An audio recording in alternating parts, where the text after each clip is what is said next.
A fair warning, this video is going to talk a lot about horror and horror themes, so viewer discretion is strongly advised. Hey friends! Have I told you that I really like horror? My fascination with horror started when I was very young. When I was 8, I went on a family vacation to Florida, and while there we went to Universal Studios. Before we went to the park, we had a map that showcased all the rides available at Universal, but only one had particularly caught my eye. When I went, the Jaws ride was still there. The icon on the little map had a picture of a shark jumping out of the water, and there was just something so powerful about that image to me. So the day came and we went to Universal, and I was begging to get on this ride very first thing. I sat on the far left side of the boat and I got my world rocked by that shark. To my 8-year-old brain, there was a shark in the water next to me and the stakes were immeasurable. It was life and death here. And after I walked off the boat, my fascination with horror began. I watched Jaws, and then I watched The Nightmare on Elm Street, then I watched Friday the 13th. My father loved movies, and so I was very cultured in everything but horror because he hated horror. And when I finally discovered it at the ripe old age of 8 years old, I was so taken aback by the fact that a movie can make you piss your pants. You know what else can make you piss your pants? Certainly not anything in Geometry Dash. Now this is going to be a hard truth for some of you, or a very obvious statement to others. There are certainly levels out there that break the traditional Geometry Dash level and make something truly disturbing or uncomfortable. But there are very few instances in which this game has created something truly horrifying. Now it's very easy for me to sit on top of my soapbox and say that nothing is scary in GD. But at the very least I can understand why. Making something that scares general audiences is a very difficult task. It's easy to fall into the same pitfalls of making something that's simply too edgy or not scary at all despite the fact it tries to be. So in this video, I'm going to outline the current status of horror in GD, the different kinds of horror that could be effective, and some general guidelines or rules to follow. So what I mean by saying outline the current status of horror in GD, what I actually mean is I'm going to analyze levels both old and new and how they did horror. I'll start out this list by going kind of chronologically, but as I carry on it's just going to become more intensity based. So to start off with a certified hood classic, let's talk about Wisteria, the 6-year-old horror movie level made by Triaxis. Horror had certainly existed in Geometry Dash in early 2.0, but this is definitely the best example of it being used as well as it could have been. Although it is nothing visually impressive today, at the time of release it was generally considered very disturbing. Due in large part to the fact that the song is about a real-life serial killer named Albert Fish, this level had a story and it was not a pleasant one. Steam paints his song as cryptic enough, and Albert Fish being one of the most deranged, evil serial killers in American history, paired with what was a very creepy environment, made Triaxis' movie an unforgettable footnote in the history of GD. Even today, this stands out as one of the better horror levels. It is largely carried by its story, but it's a very intriguing story. What's unfortunate about this level is that so much of horror relies on visuals, and now with the power of hindsight, after levels have released such as Peaceful, we know that these visuals could have been significantly better had it been released today. So what has been released today? Okay, we'll get back to that later. So now let's talk about Tape 666, and what was many people's first introduction to Skull.og. Now this level, it's just goofy. There's no other way to put it, it's just goofy. Got souls? I think my PC crashed, mate! Okay, to be fair, this level was released 6 years ago, but I personally didn't find it scary back then, and it's just aged horribly since. 16 whole seconds of this level is really boring crash screen, and the Jeff the Killer looking guy that pops up at 40 seconds in just looks super goofy. Slap that fucker on a demon face or something, man, I don't know. Now the reason that this level is not as scary as it attempts to be is in large part due to its age for sure, but the player also has no context or story. You could argue that the 404 screen is attempting to build up tension, but it does a very poor job of it. What I do really like about this level is the satanic and cultic imagery about halfway through it though. This however does not make up for the fact that it has no tension, it has no scares, it's just pretty boring overall. And the worst sin that this level brought to GD is the usage of the song Skull.og. So many levels have used this since. And if you know the song well enough,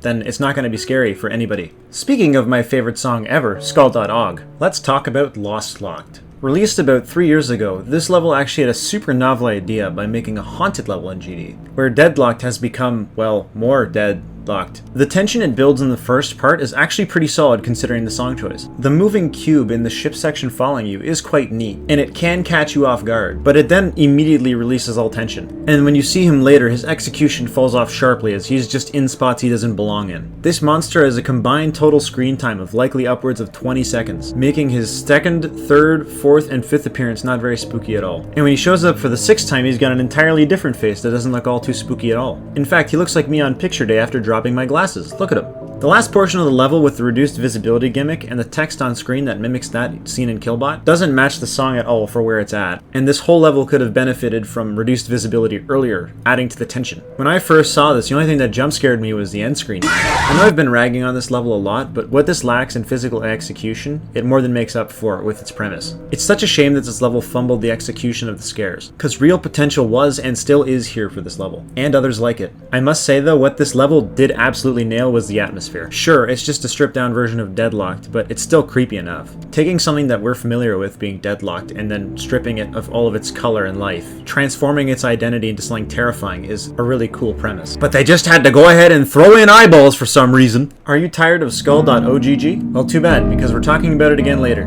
But for now, let's talk about Attempt Zero. Attempt Zero is a special case. Its song is like no other, and it does use a lot of glitch effects. I feel that this is yet another level that is let down by its execution. It starts with the player falling through the floor, which is a cool gimmick. Then it is followed by a neat gameplay gimmick where you're supposed to jump and not jump, and then there's a cutscene, but then it just kind of becomes conventional gameplay again. And then shortly after that, it appears that you're just, on the wrong side of the level. Its ending is spectacular, but I feel like the concept of being followed should have happened a bit sooner. It seems like a string of ideas were put together to make this level happen, which isn't a bad thing, but it's just very hard to track the narrative of this thing. And as a result, it seems like it fumbles a lot of the intensity. Alrighty, so on to the next one. Monster in My Room by Rawin has a neat gimmick in that it only has 20 seconds of actual sound in the level, making its runtime of 1 minute and 6 seconds mostly silence. What works about this level is the abrupt cutoff from the bright colorful designs that we were seeing a couple seconds ago into absolute darkness.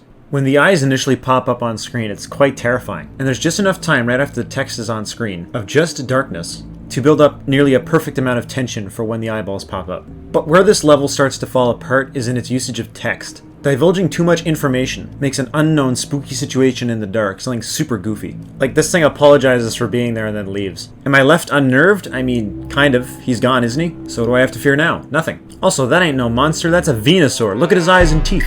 So what's the takeaway? Using text in horror is not a great idea. What is spooky about this confrontation is not knowing what's up with this guy. For him to call us spooky and leave is just... what? So to leave Mr. Venusaur behind, let's talk about another level with my favorite song. Followed is a level that showcases the back rooms and being chased around by some figure who is trying to get you for some reason. Now, in theory, this should be a spooky level, but the horror of the back rooms is all about the liminal spaces. So just to recap on that if you're unfamiliar, liminal spaces are ones that look familiar but aren't. They're spots that look like you could remember where they're from, but they don't actually exist, making them super freaky. But regardless, it just looks like a modern level plus some really generic walls in GD. There's no mistaking what it's going for, but, it certainly lacks the kind of tension that a Unity game about the backrooms would have. Its atmosphere does do a solid enough job at creating a spooky atmosphere, though. The part that takes place in the sewers especially has a lot of tension behind it just due to the fact that, you can't exactly see what's going on. I do admire all the little details though. Little text flickerings going on as well as some details changing in the backgrounds. All very cool stuff. I don't necessarily think that this level is lacking in terms of execution. It's just that it's mostly tension, but not very intense tension. So I've just provided you guys about 6 reviews at lightning quick pace about not so spooky horror GD levels. But across all 6 of them, they all share very common pitfalls. I'll elaborate a little bit more later on what you should do in your horror levels, but for now, just understand that a lot of issues that creators have creating horror levels are super common. As outlined earlier, visuals make up a large portion of the intensity regarding horror, so messing up your level's execution definitely makes your level less spooky. And on levels with decent execution, a common pitfall is not understanding what to do with the tension they've created or how to properly execute tension. With our most recent 3 examples being Attempt Zero, Monsters in My Room, and Followed, they all had instances of decent tension, but they never actually paid off. Now, the payoff doesn't exactly have to be a jump scare or similar, but it just feels like an empty experience if there's nothing that you gain from it. So now that we've looked at some examples of horror in GD that, could definitely use some work, let's take a look at some, rather peculiar examples of some spooky things. So with that, let's talk about False Horizon. Now this might be a controversial suggestion for a horror list, but hear me out. False Horizon is a masterclass at using audio that is disturbing to create massive amounts of tension. Now the tension in this level never pays off with a jump scare, but upon first watching or playing it, you cannot help but feel like that might be what's coming up. With the song sounding a lot like alarms or sirens blaring, it makes it very difficult to focus as you fear what might be coming up ahead. So is this level scary? Not quite, but it does leave me with a great feeling of unease and makes me feel very disturbed. Speaking of disturbed, do you like Alzheimer's? Yeah, me neither. Alzheimer's is a horrible, horrible disease. My grandfather was diagnosed with Alzheimer's back in the early 2010s, so Save As by Pac certainly affects me. It is an XXXL, nearly 6-minute long level that shows the gradual dehabilitation of this disease. Now, to the untrained eye, this may just look like a modern level with really shitty gameplay, but just as the conventions of what is considered to be good gameplay are broken in GD, the mind breaks under the influence of Alzheimer's. The level starts out coherent enough with you know, just traversing some very common looking modern designs, but then both the song and the level devolve. Pulses become nonsensical or even unsynced. Block designs move in ways they shouldn't. The gameplay goes from relatively readable to nearly incoherent. At one point in the level, the gameplay begins to repeat on itself as if somebody is trying futilely to remember a lost memory. Now obviously this level has touched me very deeply considering my circumstances, but I wouldn't quite call it scary. This level is certainly fucking dreadful, however. Whereas other levels can derive their psychological horror from tension, Save As keeps its tension by gradually devolving. Within the first minute of watching or playing Save As, you know that something horrible is going to happen by the end of it. And the fact that the level devolves so much by the 1 minute mark, and there's an additional 4 minutes remaining at that point, it just fills you with an unparalleled sense of dread. And so despite this being a more out of left pick for a horror level, it fills me with dread. So I think it qualifies. In fact, I think the idea behind Save As is so terrifying that it is actually the second scariest level in GD for me, but we'll talk about that a bit later. Now these next four you've certainly heard of. I'm of course talking about Man Man, Red Rooms, Peaceful, and Collab Level. These are the pinnacle of what people think horror in GD is. And for good reason. These are some spectacular works of art. Nothing compares to the amount of unease that these levels can provide. But I'd like to speak my piece on them before I actually begin to talk about how to effectively communicate horror in GD. So I'm going to start off with Devon 2003's more tame level. I say tame with like heavy quotation marks. Red Rooms. Now Red Rooms is a very grotesque body horror level. It takes you through human innards and landfills and human innards again, and holy shit, what the fuck is— oh my god. Yeah, this whole level is just more of a shock fest. There's nothing wrong with that inherently, but I don't feel much except for like super grossed out at this level. Devon did create a work of art here and like completely broke the mold and introduced a whole different genre of horror to GD, but I can't help but feel as if this is probably the easiest kind of horror to achieve in GD. I feel as if it'd be much harder to set up tension that pays off as opposed to just, oi, have a look at this skeleton, mate. Body horror is of course a super valid form of horror. It definitely creeps people out, and it more than does its job here. But I personally leave this experience not exactly feeling terrified, more like I won't be able to finish my lunch. Again, if this is your favorite horror level, then there's nothing wrong with that at all. I plan on talking a little bit more about themes in horror a bit later in this video, but the fact that 3 of the big 4 that I've just mentioned are all considered like relatively close to, if not completely body and shock horror, says a lot. But with Red Rooms out of the way, let's get into the second one, Man Man. If Red Rooms had the gore factor dialed up to 10, then Man Man would be an 11. If Red Rooms is gore, Man Man is viscera. I am simply taken aback by just how much foul exists in this. But again, this is not super scary. This is more intended to be another gross out level, which it is. Like, to be fair, it's super duper gross. But again, it's not super scary. This does not have me checking under my bed after playing a $4 cube game. It doesn't have me up in the late hours of the night. So in spite of everything, we reached the final 2 on my list of talking points, and nothing has been all too scary yet. That changes right now. Is what I'd say if Peaceful was scary, which it's not. Now listen, I know that might sound like an absolutely ridiculous statement, but hear me out. Whereas Collab Level keeps its cards close to its chest, and you're not quite sure what's going to happen until it does. With a name like Peaceful, you know it's going to be something absolutely terrifying by the end of it. Everything just seems a little too cheery in order to, actually be what it poses to be. Furthermore, this came from a very famous music video in 2017 with over 11 million views. That is more than the combined populations of Houston and Miami. That's not to say I expect you to have seen it, but it's also super derivative from that video. Not that there's anything wrong with that. In fact, the level's execution rocks, but where it falls apart for me is just when it loses all tension as soon as the second scare comes in. The monsters come out and they do a cool flip, and then there's wriggling and stuff, and it's pretty gross. But then it's just super clusterfucky designs. And then following that is just traditional gameplay with super gory blocks. So I went from, holy cow, this is scary, to, damn, I can't see where I'm going. Not that you could actually play this level, because the drop, if you will, I guess, is like so poorly optimized. Does it make for an interesting watch? Yes. If I had trypophobia,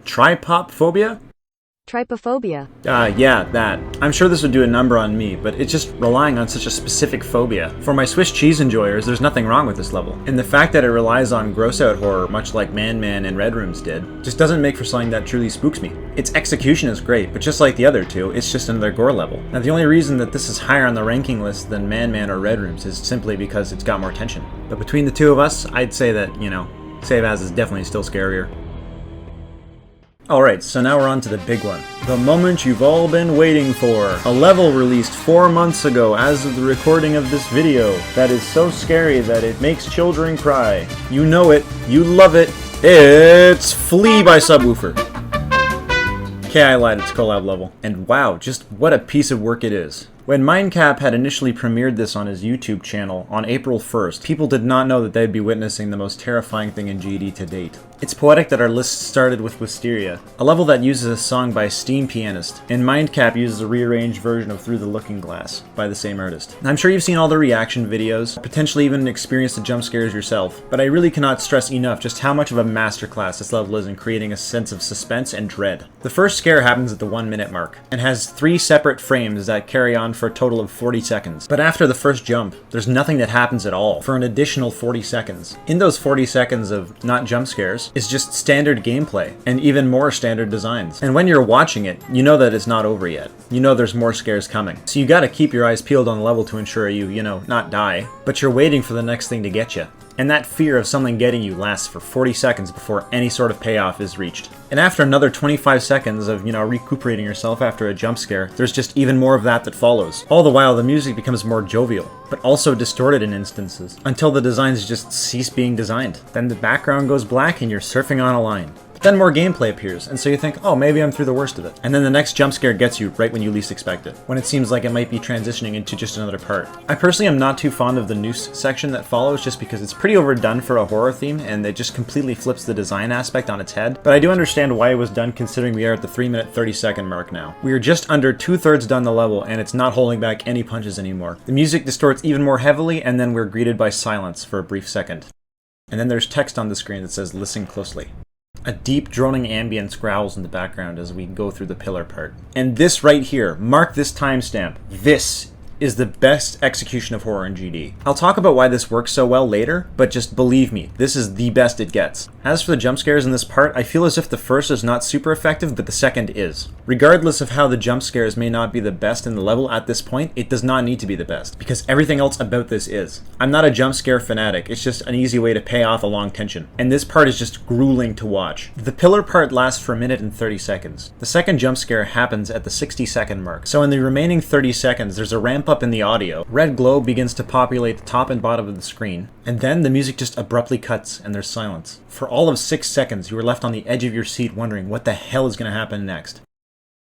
And then it's just more designs. When the music kicks back in, it doesn't fade at all, so it's even like a little bit of a jump scare in and of itself. You're not expecting more gameplay at this point. The music is extra creepy in this part, and it is devoid of all color. You can very easily tell that this is very much the same level, but it's at this point that collab level does not need to hide its true colors, which ironically is its distinct lack thereof. And just when it seems like the level is fading out, Mindcap threw in a fake wall at the end, which pairs with a really nasty 6-second jump scare. Though this is obviously the most predictable one as it's right at the end, this experience would have felt incomplete without it there. So that's collab level. Was it scary?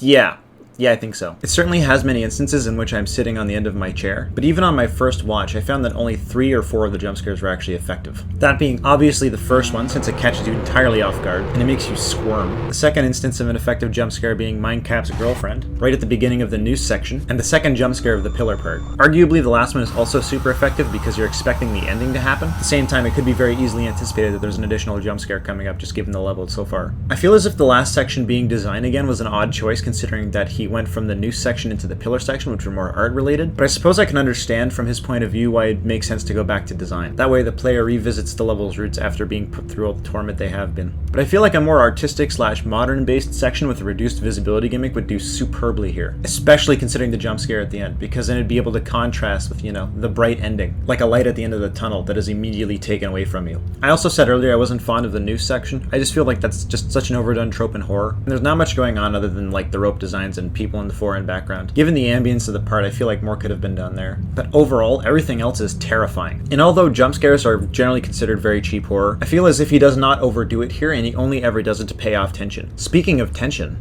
I've said that word a lot this video, haven't I? Well, let's talk about that pillar part then. The pillar segment of collab level begins with a brief silence that ends off the previous part. We are then hit with a radio or TV static noise, and are given the prompt to listen closely. The part then slowly fades in, and it isn't very much to look at. 3 layers of foreground and background pillars, and your tiny icon at the bottom of the screen. What makes this part so horrifying is that it isn't a cutscene. You are very much in the frame. And one thing is for sure, you are small. The scale here is just enormous, and the black glow fog makes everything difficult to see, and it perfectly pairs with the ambience of the music. I'd say this has a very similar feeling to sitting in the middle of the ocean on a boat with nothing in sight, and then choosing to look down to see what could be lurking below. But then what happens next is that Mindcap turns lights off, then they slowly fade back in, and this repeats, which you'd think might bring comfort considering that you know the lights are going to come back on again. But as asked of you by the prompt, you're not just sitting and waiting, you're listening. And for the fleeting moments that the light does come back on, you're looking. And in more than one instance, something looks back at you. The first jump scare fades in from the left-hand side of the screen. I'm not even sure I'd qualify this as a jump scare. The audio is intense and harsh for sure, but this is more akin to the moments in Five Nights at Freddy's 2 where there's an animatronic in your office that slides across the screen from right to left. The jump scare hasn't happened yet, but the enemy is right there and you have zero control. And just when you think this part might be over because he passes by the screen, you begin to listen closely again because you realize it isn't. And then you find something else looking back at you in the shadows. The second jump scare of this part happens, and afterwards the part carries on. You know exactly what to expect now. You're going to see somebody, and then it turns out you're wrong. The audio distorts heavily and red glow comes from both the top and bottom of the screen. And then it abruptly cuts into silence again. Are you still listening for something? So with the current state of GD's horror out of the way, we can move on to our second bullet point of this video. Different subgenres within horror and how they can be effective in GD. Horror, frankly, has like way too many subgenres, but that's probably because of the broadness of its definition. Oh yeah, I'm pulling out the fucking dictionary for this one, boys. Horror can be defined as an intense feeling of shock, fear, or disgust. So that allows for a lot of subgenres to be created. When I say like action subgenres, you got like shooters and you got like kung fu films. With horror, you get all kinds of stuff. You could be dealing with paranormal things, you could be dealing with monsters, you could be dealing with killers, you could be dealing with psychological horror, or out of left shock horror, or body horror, or even aliens. In the current state of Geometry Dash, I don't think that a lot of these genres would fit perfectly though. A lot of options begin to open up in 2.2 because of platformer mode, specifically because you're not just limited to one button. But for right now, executing horror levels with themes of monsters or serial killers would be extremely difficult. As seen in Followed, when you're moving a certain speed, as the cube in GD, something is either catching up to you or isn't. Since you move a fixed speed, and a majority of the horror comes from being chased with these things, making a monster level is exactly 0% scary in GD, even less so for a killer level. Stuff made in the 2.2 private servers already shown a lot of promise for this though. So that leaves us with 3 principal categories, that being paranormal levels,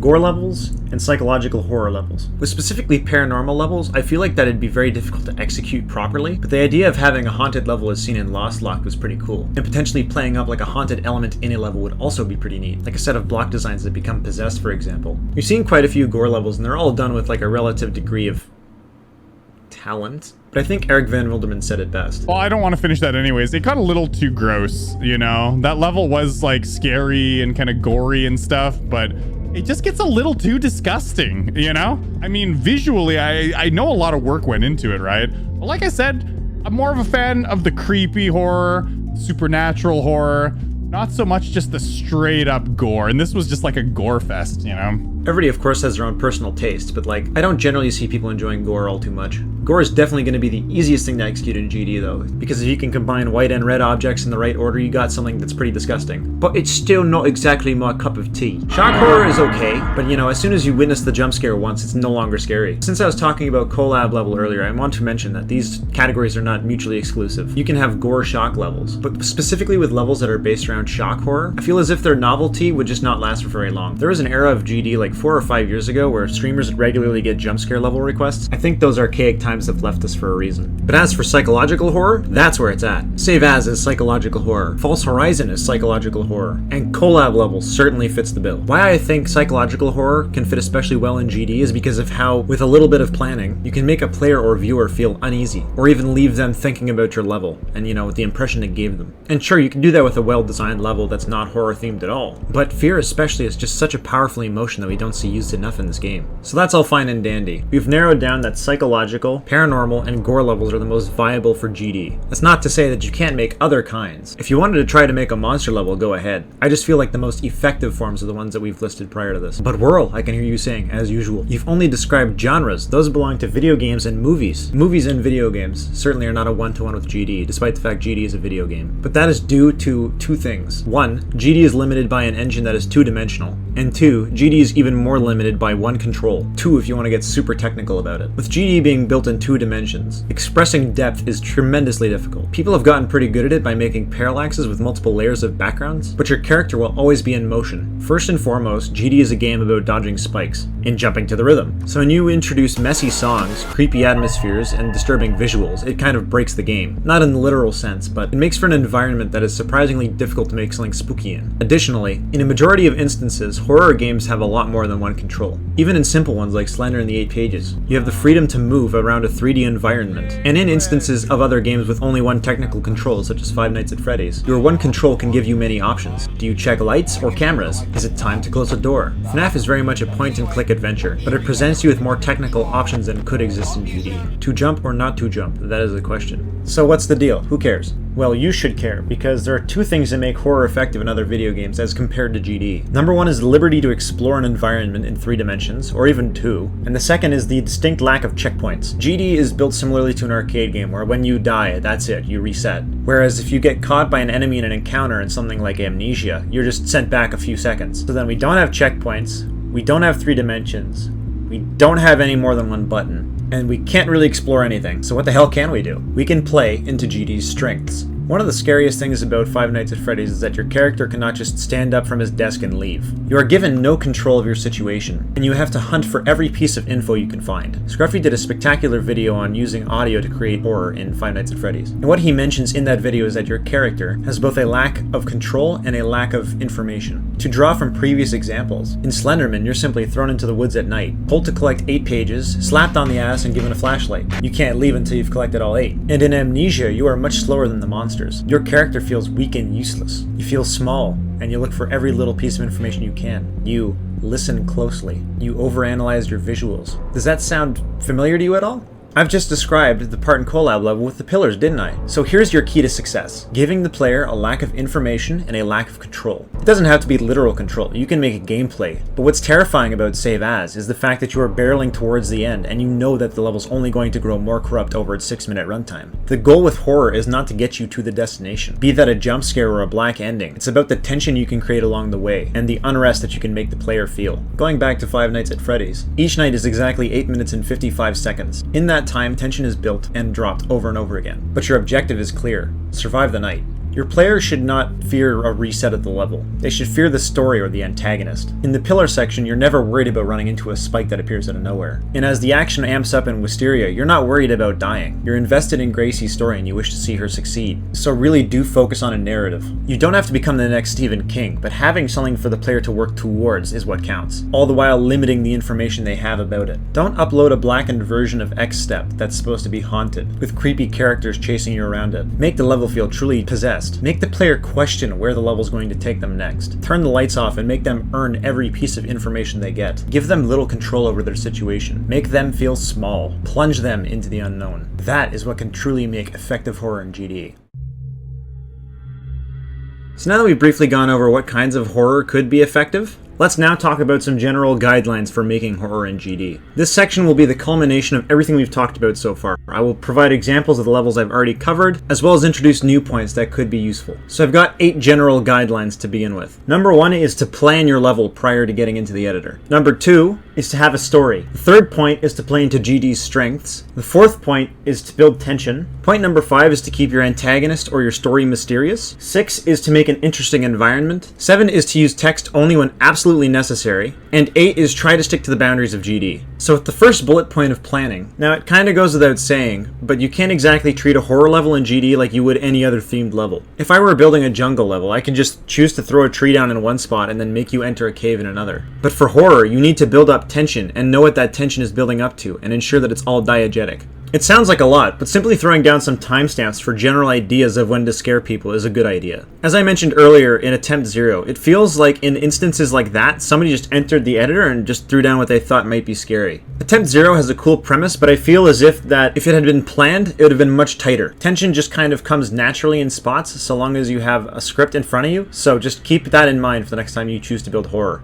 Now, I've already mentioned the importance of having a story earlier, but in order for your viewer to really connect with what's going on screen, you should have one. It can be as simple as, escape the level, or you could make it as complex as Requiem's lore. So long as there's something to attach the player to the level, then there's something worth playing for. And more importantly, you can establish stakes. We also briefly talked about playing into GD's strengths, but it is super important to rely on both your lack of control and your lack of information in instances where you're wishing to create horror. You can also make use of the space that GD provides in order to make your character feel small, as seen in the pillar section of Collab level, or perhaps even reduce the visibility the player has, as seen in the level Fallout, which we covered earlier. You could also make the gameplay more nonsensical, especially in instances where you're trying to derive psychological horror from a gradual degradation of a level, as seen in Save As. Now, as for the fourth point I was talking about earlier with building tension, obviously that's super important. It's one of the most fundamental aspects of horror, especially in a medium like GD, where you're not given a lot of options for situations in which the player could be at fault for making a mistake and then causing a scare to happen to them as a result. If you fumble the tension in a level that intends to use it to scare the player, you are fumbling the entire scariness of that level. The point I brought up after that was keeping your level or the antagonist mysterious. Because if you have a fully fleshed out story on your half of things, and the player does not have that information, then that really plays to the strengths of the fear of the unknown. This heavily ties in with the lack of information, and if tied in properly with the lack of control, it makes for a very scary experience. Now, keeping your environment interesting is also a super important thing. The one really heavy-handed criticism I had for Mindcap about Collab level was the part with the noose. If something is overdone, like the usage of skull.ogg, then you're not going to be spooked by it. Also ensure that if you do have a story, there's progression to it. Slender in the 8 pages had you walking through a forest, but at the very least there was the occasional building or something, right? That is a very important aspect of keeping the player's interest. And a super important point that I think applies to most levels in GD. Do not abuse text. To draw from Slenderman again, as soon as you fire up the game, there's only one prompt. Collect 8 pages. No additional information is given, so the story remains mysterious and you get to figure it out for yourself. In instances like Monster in My Room, the text gives away too much of the monster's intentions, and so it doesn't make it scary. But in instances like Collab level, we get a title screen as well as listen closely text, stuff provided only to unnerve. And lastly, with number 8 being sticking to GD's limits, I don't necessarily mean don't try to push boundaries, but if you're making a mini-game, learning the controls in the mini-game may be more frightening than the actual level itself. Mini-games in GD are a can of worms for a whole other day, but I just try to avoid it in instances like these, unless you are certain that you can telegraph with relative ease what the player is supposed to do. So that just about covers all the guidelines I have, but they are nowhere even remotely close to rules. This is because there is no rules for horror. People have been trying to freak other people out since the dawn of time. So if you think I'm speaking a load of bullshit and you want to try your own thing, go for it. I'd love to see it. This video simply exists to help those who are trying with more conventional methods to make terrifying stuff in GD. So that's all I have to say, about 32 minutes later. If you enjoyed this longer form video, please let me know, because it's very important for me to know that kind of stuff. I've got less than 750 subscribers and I've just decided to make a 30-minute long video. So for those of you who are active and, watch everything of mine, just let me know if you preferred this or not. I'd love to do more deep dives, especially on like stories in GD levels, or other horror games even, just because I'm super into that genre, as you could probably tell. But yeah, thanks for sticking around if you've made it this far. And if you really want to make a terrifying level after this, I've done my job properly. So yeah, that's going to be about it for this upload, guys. I'll be seeing y'all in the next one, which could be in like 3 years or like 3 minutes. I don't know. Probably closer to 3 minutes, because I'm really enjoying this YouTube stuff, I'm not going to lie. So yeah, take care.